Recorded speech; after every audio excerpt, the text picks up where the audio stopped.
Hello dear students, welcome to OL Expert. OL Expert, that stands for Online Learning with Expert, and I am here to solve your queries, problems, complications and doubts of physics. So today we are going to start ray optics. Ray optics बहुत ही interesting, बहुत ही scoring topic है, ठीक, जिसमें आप खूब score कर सकते हो। जेई में, नीट में बहुत ज़्यादा इसमें डिफिकल्टी लेवल नहीं है, आसानी से आप इसमें मार्क स्कोर कर सकते हो, राइट। तो चलो स्टार्ट करते हैं आज रे ऑप्टिक्स। और रे ऑप्टिक्स में सबसे पहले हम पढ़ेंगे derivation of mirror formula, right. उससे पहले थोड़ा सा हम आपको आपके प्रीवियस नॉलेज को भी चेक करते हैं, या फिर बता देते हैं, एक ओवरव्यू दे देते हैं। रिफ्लेक्शन आपने पढ़ा है, रिफ्लेक्शन क्या होता है, ठीक। जब कोई रे, इंसिडेंट रे, इसको क्या बोलते हैं, कोई इंसिडेंट रे स्ट्राइक करती है किसी साइनी सरफेस पे, ठीक, और हम इस साइनी सरफेस पे कोई परपेंडिकुलर ड्रा कर लें। ये इस पे हमने 90 डिग्री परपेंडिकुलर ड्रा कर लिया, ये, राइट। तो ये क्या है, इंसिडेंट रे। ये सब पढ़ चुके हो, सिर्फ रिवाइज कर लेते हैं एक बार। इंसिडेंट रे, कोई इंसिडेंट रे स्ट्राइक की साइनी सरफेस पे, स्मूथ साइनी सरफेस है, राइट। स्ट्राइक करने के बाद अब ये जो रे है ये रिटर्न होगी, रिफ्लेक्ट होगी, ठीक। तो हम ये देखते हैं कि इस पे एक नॉर्मल ड्रा करते हैं इस सरफेस पे, और ये नॉर्मल और जो इंसिडेंट रे है इसके बीच जो एंगल होता है, इस एंगल को बोलते हैं एंगल ऑफ इंसिडेंस, राइट। इस एंगल को क्या बोलते हैं, एंगल ऑफ इंसिडेंस। जितने एंगल ऑफ, जो भी एंगल ऑफ इंसिडेंस होता है उतने ही एंगल पे ये रिफ्लेक्ट कर जाती है। ये रे स्ट्राइक करने के बाद उसी एंगल पे रिफ्लेक्ट कर जाती है, जितना एंगल आई होता है। तो इस एंगल को क्या कहते हैं, एंगल ऑफ रिफ्लेक्शन, राइट। और angle of reflection is just equal to angle of incidence. और इस रे को क्या कहते हैं, reflected ray, reflected ray, right. तो ये क्या है, इंसिडेंट रे। ये क्या है, surface, shiny surface, smooth surface. कोई इंसिडेंट रे आई, स्ट्राइक हुई इस साइनी स्मूथ सरफेस पे, कितने एंगल पे, हम नॉर्मल ड्रा कर लेते हैं। हमने पता कर लिया कि कितने एंगल पे आई, एंगल ऑफ इंसिडेंस, उसको क्या बोलते हैं, एंगल ऑफ इंसिडेंस, जो इंसिडेंट रे और नॉर्मल के बीच में है। फिर स्ट्राइक करने के बाद उसी एंगल पे वापस लौट जाएगी, जो एंगल आई की वैल्यू होगी। 30 डिग्री पे स्ट्राइक की, मान लो नॉर्मल से 30 डिग्री बना रही है एंगल ऑफ इंसिडेंस, तो 30 डिग्री पे ही ये वापस लौट जाएगा। नॉर्मल और रिफ्लेक्टेड रे के बीच जो एंगल होगा वो भी 30 डिग्री होगा, उसी पे ये वापस लौट जाएगी रे। तो इस प्रोसेस को हम क्या कहते हैं, रिफ्लेक्शन। अच्छा, इसके अलावा रिफ्लेक्शन के एक दो लॉज हैं, वो क्या है, पहला लॉ क्या है, angle of incidence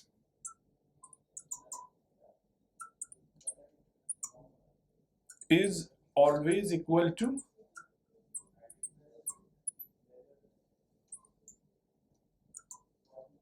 angle of reflection, angle of reflection. And what is the second rule, incident ray, reflected ray and normal lies in same plane.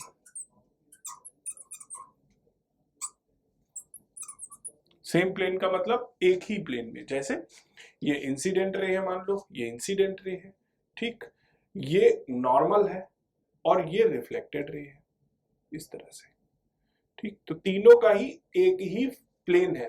अगर इन तीनों को हम ऐसे रख दें तो इन तीनों का प्लेन ये बोर्ड है, ठीक, एक ही प्लेन में है, तीनों तीनों सेम प्लेन में है, ठीक। अब कहोगे डिफरेंट प्लेन में कब होंगे, अब देखो, अब ये डिफरेंट प्लेन में हो गए, दो तो एक प्लेन में है, तीसरी ये डिफरेंट प्लेन में है, ठीक, ये दो एक प्लेन में है और ये तीसरा डिफरेंट प्लेन में है। लेकिन इस केस में क्या है कि तीनों सेम प्लेन में है, तीनों सेम प्लेन में है। ये इंसिडेंट रे, ये नॉर्मल और ये reflected ray, all three are in same plane, right. तो ये दो लॉज हैं जो आप पढ़े हो रिफ्लेक्शन के। एक और चीज है कि अगर कोई इंसिडेंट होती है रे इस साइनी सरफेस पे अलोंग द नॉर्मल, ये जो नॉर्मल इस पे हमने ड्रा किया है, इसी नॉर्मल पर ही कोई लाइट रे इंसिडेंट होती है, तो नॉर्मल के साथ उसका एंगल क्या होगा, 0 degree. Now angle of incidence is equal to 0 degree, right. तो 0 डिग्री पर जब कोई लाइट इंसिडेंट होगी इस पे, तो वो उसी पाथ पे आगे ट्रेवल करेगी, ठीक, सेम पाथ फॉलो करेगी, उसी पाथ पे आगे चली जाएगी। अगर रिफ्रैक्ट, सॉरी, हाँ, अब यहां पे देखो, अगर कोई लाइट रे 0 डिग्री पे इंसिडेंट होगी, 0 डिग्री पे यहाँ पे इंसिडेंट हुई, तो ये जब रिफ्लेक्ट होगी तो इसी पाथ पे वापस रिफ्लेक्ट होगी, यानी it will follow the same path on which it was incident. इस पाथ पे इंसिडेंट हुई, इसी पे ये रिफ्लेक्ट हो जाएगी, अगर angle of incidence is equal to 0 degree, यानी नॉर्मल से 0 डिग्री, नॉर्मल के अलोंग कोई लाइट रे अगर इंसिडेंट होती है तो स्ट्राइक करने के बाद वापस फिर उसी पाथ को फॉलो करती हुई 0 डिग्री पे ही रिफ्लेक्ट हो जाएगी। ओके, तो ये कुछ रूल्स थे रिफ्लेक्शन के। ओके, इसके बाद अगर स्फेरिकल कोई सरफेस है, तो हमने देखा था कि ये मान लो स्फीयर है, ठीक, और इस स्फीयर में हम दो स्फेरिकल सरफेसेस लेते हैं, एक कॉन्केव मिरर का केस अगर लें तो एक कॉन्केव मिरर लेते हैं हम, ये वाला पार्ट जो होता है स्फीयर का, ये कॉन्केव मिरर है और ये कॉन्वेक्स मिरर है, राइट। तो ये क्या है, कॉन्केव मिरर और ये कॉन्वेक्स मिरर, ठीक।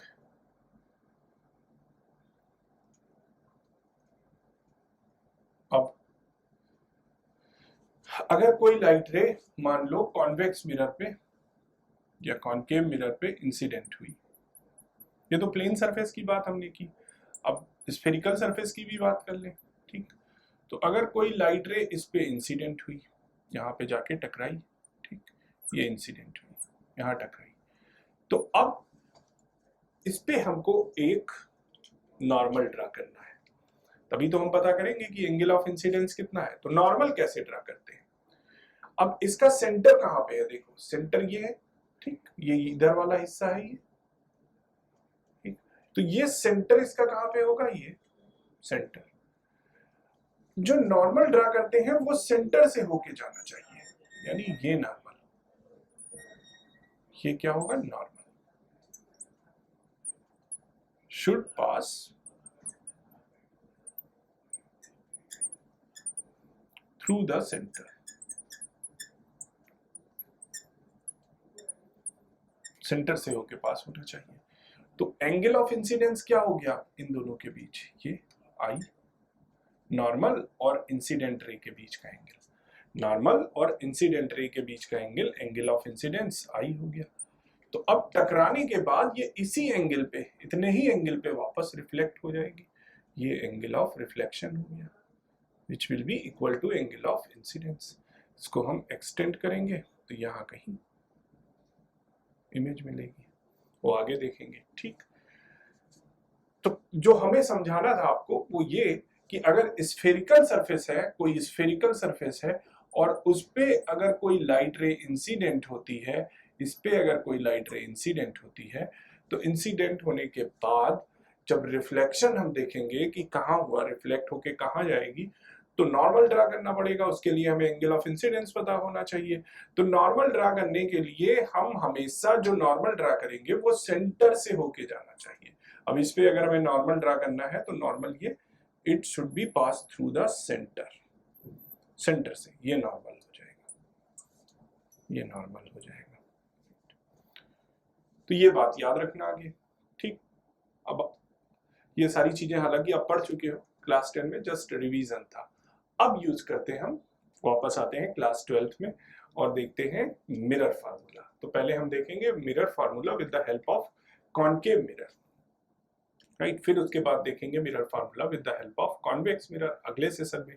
तो इस सेशन में हम मिरर फार्मूला को डिराइव करते हैं with the help of concave mirror.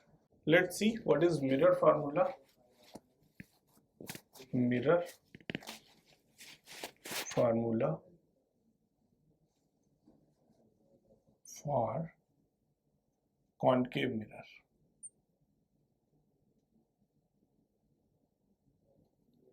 अच्छा, मिरर फार्मूला पढ़ने से पहले कुछ रूल्स भी जान लो। बहुत ज्यादा नहीं है, घबराने की जरूरत नहीं है, सिर्फ 3 रूल्स हैं।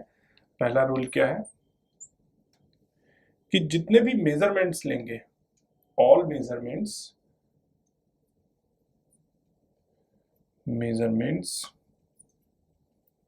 will be taken from pole, taken from pole। पोल जानते हो ना, पोल क्या है? ये मिरर है, कॉनकेव मिरर, राइट। तो ये प्रिंसिपल एक्सिस है, ये प्रिंसिपल एक्सिस है। यहां कहीं मान लो ऑब्जेक्ट रखा हुआ है, ये ऑब्जेक्ट है, ठीक। यहां कहीं इमेज बन रही है तो ये इमेज है। तो ये क्या है? ये पोल है, ठीक। इसको क्या बोलते हैं? पोल। तो all measurements will be taken from pole. यहीं से मेजर करेंगे कि ऑब्जेक्ट की कितनी डिस्टेंस है। यहां से हमने कहा 10 मीटर दूर ऑब्जेक्ट रखा हुआ है, तो पोल से 10 मीटर दूर रखा हुआ है। पोल से 3 मीटर दूर इमेज बनी है, यानी पोल से 3 मीटर, पोल से हम बता रहे हैं कि 3 मीटर दूर इमेज फॉर्म हुई है, right. So all the measurements will be taken from pole। Point number 2। Point number 2 क्या है कि जितनी भी डिस्टेंसेस इंसिडेंट रे की डायरेक्शन में ली जाएंगी वो पॉजिटिव होंगी, और जो इंसिडेंट रे की डायरेक्शन के अपोजिट ली जाएंगी वो निगेटिव होंगी। नहीं समझ पाए भाई? ये मिरर है, राइट, ये मिरर है, और इस पे प्रिंसिपल एक्सिस से ये कोई लाइट रे इंसिडेंट हुई, ठीक। तो इंसिडेंट रे की डायरेक्शन क्या है? ये। अब अगर इसी डायरेक्शन में आपको मेजर करनी है कोई, ठीक, ये पोल से मेजर करते हैं ना हम। अब आगे अगर ये गया, मान लो यहां से यूं चली गई, ठीक, तो ये क्या है? इंसिडेंट रे की डायरेक्शन है, ठीक, इसी की डायरेक्शन है ना फॉरवर्ड में। तो ये डिस्टेंस जो होगी पोल से, ये डिस्टेंस ये पॉजिटिव होगी, और पोल से अपोजिट, इंसिडेंट रे के अपोजिट हम अगर जाए, इस तरफ जा रहे हैं, इंसिडेंट रे किस तरफ जा रही है? ऐसे, और हम किधर जा रहे हैं? ऐसे। अपोजिट अगर जाएंगे तो निगेटिव वैल्यू लेंगे, अगर उसी डायरेक्शन में जाएंगे तो पॉजिटिव वैल्यू लेंगे। भाई इंसिडेंट रे कैसे जा रही है? एक और किस, ये जा रही है इंसिडेंट रे, ठीक। इनफाइनाइट से कोई इंसिडेंट रे ऐसे आ रही है, तो इंसिडेंट रे की डायरेक्शन क्या है? ये, ठीक। अब अगर हम इसी डायरेक्शन में, डायरेक्शन हमें कहां से लेनी है? पोल से। अब अगर इसी डायरेक्शन में यहां पे इमेज मिल रही है, तो ये क्या हो गई? ये डायरेक्शन क्या हो गई? इमेज की और पोल के बीच की डायरेक्शन किस डायरेक्शन में है? जिस डायरेक्शन में इंसिडेंट रे है, तो ये पॉजिटिव होगी। और अगर हम पोल से इस तरफ जाए, opposite to the direction of incident ray, इस तरफ चले जाए, तो जो डिस्टेंस होगी वो निगेटिव होगी। वी आर टेकिंग मेजरमेंट किसका? डिस्टेंस का, राइट, डिस्टेंस का, इन डायरेक्शन ऑफ इंसिडेंट रे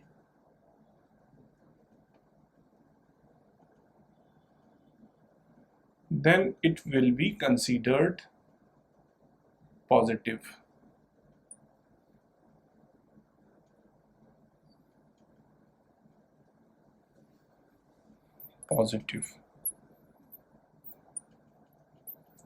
And if measurement is taking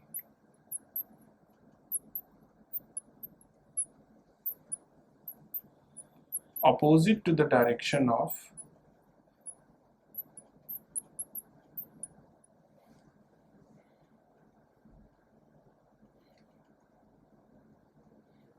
incident ray, then it will be considered negative, then it will be negative, right? Hope you understand. Third point, if distance is taken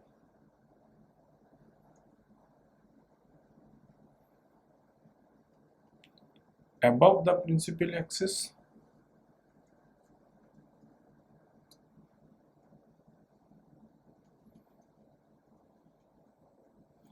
तो positive होगी, and below the principal axis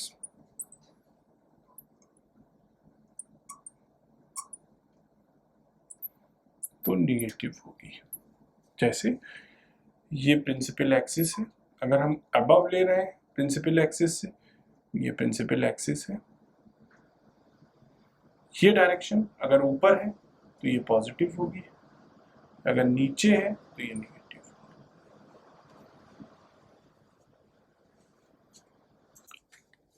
right, अब हम आते हैं अपने असली topic पे, यानी मिरर फार्मूला का डेरिवेशन करते हैं विद द कॉनकेव मिरर। ठीक, हमें रूल्स भी पता चल गए, सब कुछ पता चल गया, तो अब निकालते हैं मिरर फार्मूला। कॉनकेव मिरर लेते हैं, ये एक कॉनकेव मिरर है, ठीक, ये प्रिंसिपल एक्सिस है इस पे, ओके। यहां पे कोई ऑब्जेक्ट रखा हुआ है, क्या है? ऑब्जेक्ट ओ, ओके, यहां पे ऑब्जेक्ट रखा हुआ है। अब अगर हमें इमेज फॉर्म करनी है तो कम से कम दो रेज ड्रा करनी होगी। तो एक तो मान लिया हमने ऐसे ही जा रही है, स्ट्रेट चली जाएगी, सीधे जो पोल से होके पास होगी, प्रिंसिपल एक्सिस से होके जो जाएगी वो स्ट्रेट चली जाएगी, और दूसरी जो रे है वो हमने मान लिया कि ये गई यहाँ पे स्ट्राइक हुई, यहाँ पे गई स्ट्राइक हो गई, ठीक। अब स्ट्राइक हुई, कितने एंगल पे स्ट्राइक हुई? अगर स्ट्राइक हुई तो कितने एंगल पे स्ट्राइक हुई, उसके लिए हमें क्या पता होना चाहिए? नॉर्मल, इस पे नॉर्मल ड्रा करना चाहिए। तो नॉर्मल कहां से होके जाएगा? इसका मान लिया ये सेंटर है, तो नॉर्मल सेंटर से होके पास होना चाहिए, राइट। और सेंटर इसको मान लिया हमने, तो नॉर्मल ड्रा कर लेते हैं हम इस पे, ये नॉर्मल हो गया जो सेंटर से होके जा रहा है, ठीक। This is normal, okay. अब ये एंगल जो है ये कितना है? Theta, right. अब ये इसी एंगल पे रिफ्लेक्ट हो जाएगी, जितना ये एंगल है थीटा है, इसी एंगल पे रिफ्लेक्ट हो गई। तो ये एंगल भी क्या है? थीटा, ये एंगल ऑफ इंसिडेंस और ये एंगल ऑफ रिफ्लेक्शन, राइट। जिस एंगल पे इंसिडेंट हुई उसी एंगल पे रिफ्लेक्ट हो गई, ये। आर यू गेटिंग ना? ठीक। अब एक रे ये जा रही है, ठीक, और दूसरी रे रिफ्लेक्ट होके ये जा रही है, तो यहां पे क्रॉस होंगी दोनों, इस पॉइंट पे क्रॉस होंगी दोनों। तो इस पॉइंट पे हमें क्या मिलेगी? इमेज, जहां पे दोनों का इंटरसेक्शन होगा। कौन से पॉइंट पे इंटरसेक्शन हो रहा है? यहाँ पे, तो यहाँ क्या मिलेगी? Image, right. इस पॉइंट पे हमें इमेज मिल जाएगी। कैसी इमेज होगी? रियल इंटरसेक्शन हो रहा है तो रियल इमेज होगी, राइट, इमेजिनरी नहीं होगी, रियल इमेज मिलेगी, ठीक, ओके। अब इसको मान लिया हमने अल्फा एंगल, जो ऑब्जेक्ट से इंसिडेंट हो रही है रे, वो बन रहा है प्रिंसिपल एक्सिस और ऑब्जेक्ट से जो रे इंसिडेंट हो रही है उसके बीच का एंगल अल्फा मान लिया हमने, राइट। ये एंगल बीटा मान लिया, जहां पे इमेज और इसके बीच का, प्रिंसिपल एक्सिस के बीच का, और ये एंगल जो सेंटर से होकर नॉर्मल ड्रा किया है और प्रिंसिपल एक्सिस, इसके बीच का एंगल गामा मान लिया, ठीक। Alpha, beta, gamma. अब एक चीज और देखो, ये जो हम मिरर ले रहे हैं कॉन्केव मिरर, ये कॉन्केव मिरर का अपर्चर बहुत छोटा है, बहुत छोटे लेंस के लिए हम ये मिरर फार्मूला यूज कर रहे हैं, डिराइव कर रहे हैं, for very small aperture of mirror, right. बहुत ही छोटा अपर्चर है इसका, जैसे ये मान लो ये मिरर है, ठीक, तो इस पे ये इतने छोटे मिरर के हमने लिया, इसका इतना छोटा पार्ट लिया, तो ये पार्ट लगभग देखो स्ट्रेट है, कैसा है, लगभग स्ट्रेट है, ठीक। तो ये भी बहुत छोटे अपर्चर के लिए है, हमने दिखाया यहाँ पे बड़ा है ताकि आपको समझ में आए, लेकिन समझ लो कि ये ऐसे है, तो ये लगभग स्ट्रेट है, ऐसे ही हो, तो इसको भी हम मान लेते हैं कि ये लगभग स्ट्रेट ही है, ये डिस्टेंस, ठीक। इसको P डैश लिख लेते हैं, P डैश, और इस पॉइंट को मान लेते हैं हम कुछ भी A मान लिए, राइट। अब यहां पे देखो O A P dash in triangle O A P dash, tan alpha is equal to क्या हो जाएगा, परपेंडिकुलर ये AP डैश अपॉन बेस क्या है OP dash, right. AP dash हमने मान लिया, ये हाइट जो है ये h है, h हाइट है, ये क्या हो जाएगा h अपॉन OP डैश, पोल से ऑब्जेक्ट के बीच की डिस्टेंस को क्या बोलते हैं, डिस्टेंस किससे डिनोट करते हैं, ये सब आपने हाई स्कूल में पढ़ा होगा, distance between pole to object, इसको किससे डिनोट करते हैं, U से, राइट, U से डिनोट करते हैं। और distance between pole to image, इसको किससे डिनोट करते हैं हम, V से, राइट। तो पोल से ऑब्जेक्ट के बीच की डिस्टेंस क्या हो गई, U, ये डिस्टेंस क्या है, U, और ये डिस्टेंस हम कैसे मेजर कर रहे हैं, P से O की तरफ जा रहे हैं, P से पोल से ले रहे हैं O के बीच, यानी, और जो इंसिडेंट रे है वो किधर जा रही है, इंसिडेंट रे का पाथ क्या है, ये इस तरफ इधर जा रही है, ठीक, इधर जा रही है, और हम किस तरफ डिस्टेंस मेजर कर रहे हैं, इधर, अपोजिट हो गई, opposite to the direction of incident ray, तो नेगेटिव होगा, तो U क्या होगा, माइनस U, नेगेटिव लेंगे हमने, ये पॉइंट लिखा हुआ है, गेटिंग ना भाई, इंसिडेंट रे इस तरफ जा रही है, ऐसे इधर जा रही है, और हम कैसे मेजर कर रहे हैं इसकी डिस्टेंस पोल से, इस तरफ अपोजिट, तो माइनस U हो गई। tan बीटा देखो क्या होगा, किस ट्रायंगल में ले हम tan beta, IAP, tan beta is equal to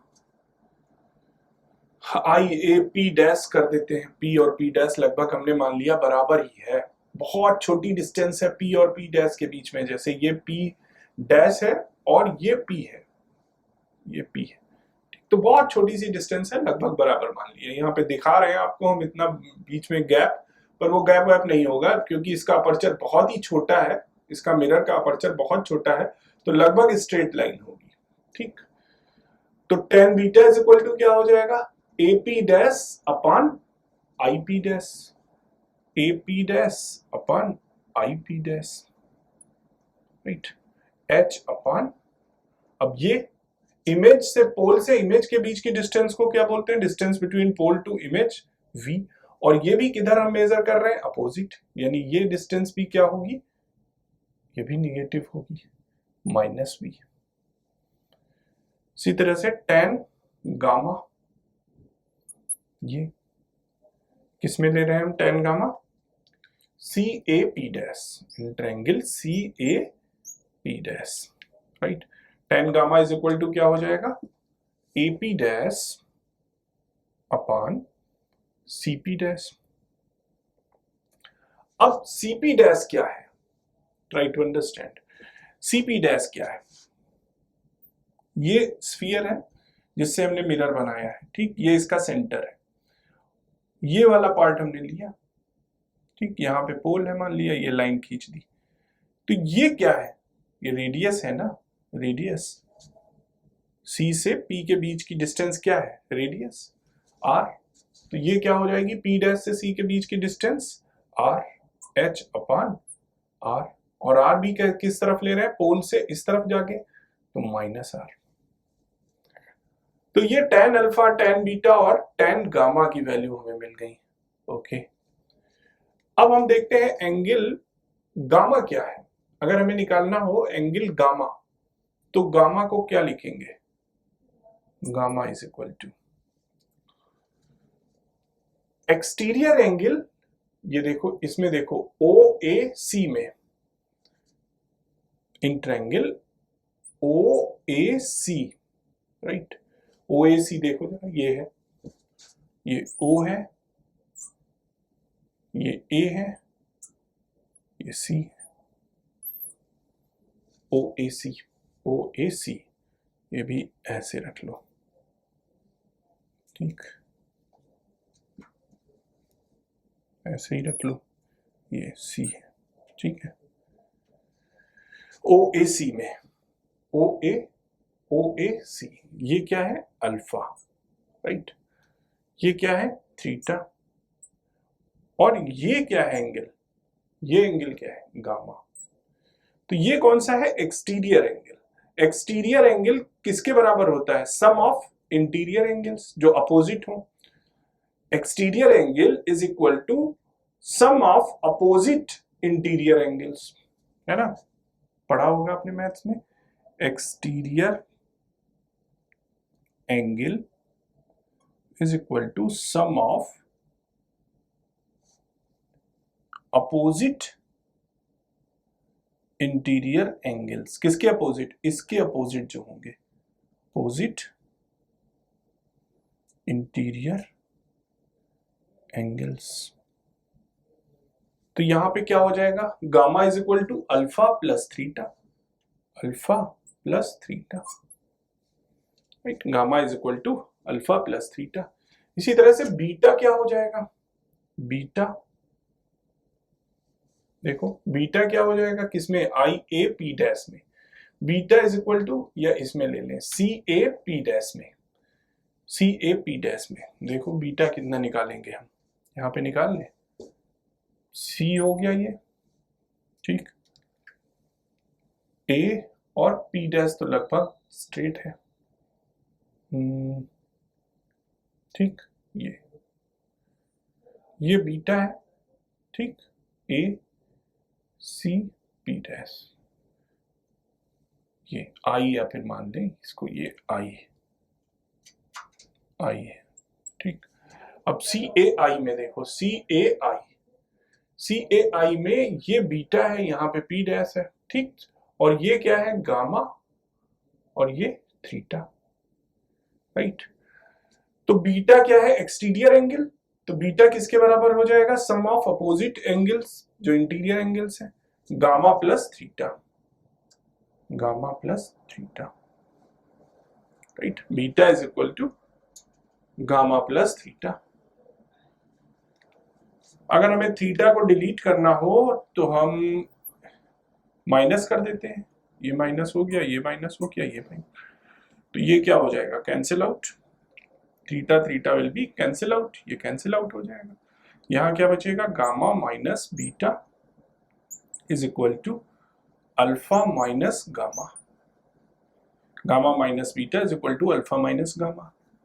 इस गामा को इस तरफ ले आते हैं, बीटा को उस तरफ ले जाते हैं, तो गामा प्लस गामा यानी 2 gamma is equal to alpha plus beta, ये मिल गया हमें, 2 gamma is equal to alpha plus beta,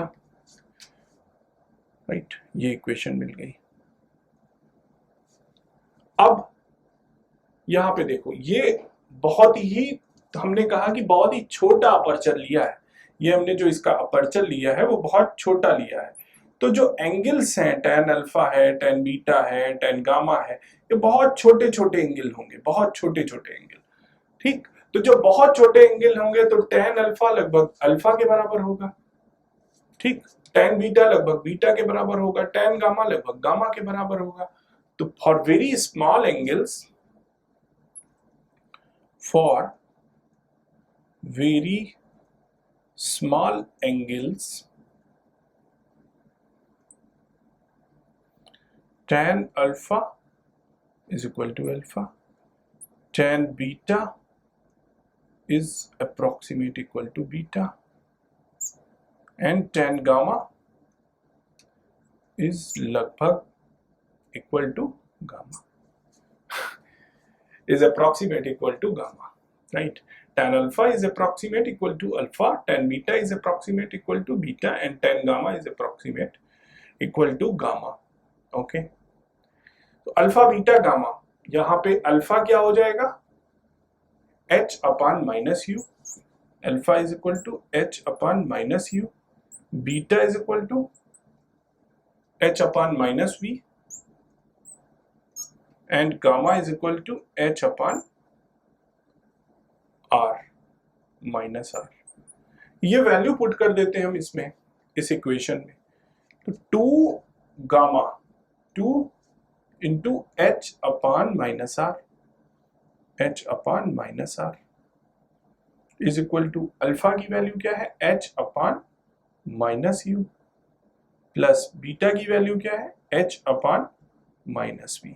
तो माइनस माइनस कैंसिल आउट हो जाएगा, यहां से यहां से यहां से हमें क्या मिल जाएगा, यहां पे लिख लेते हैं हम। तो क्या हो जाएगा, 2 into 2h upon r is equal to h upon u plus h upon v। ये मिल गया। अब h कैंसिल हो जाएगा, ये कैंसिल कर दिया हमने। 2 अपान r, इसको हम थोड़ा ट्रिक लगाते हैं, इसको लिख लेते हैं 1 upon r upon 2, right, is equal to 1 upon u plus 1 upon v। अब एक फार्मूला होता है, पढ़ा होगा आपने, f is equal to r upon 2। जो फोकल लेंथ होती है वो हाफ होती है, जो रेडियस है, जो ये रेडियस है r, सेंटर और पोल के बीच की डिस्टेंस, इसके हाफ में यहाँ पे जस्ट 1/2 पे फोकस होता है। So focal length is equal to r/2। तो इस r/2 को हम क्या लिख सकते हैं, 1 upon f, right, is equal to 1 upon u plus 1 upon v।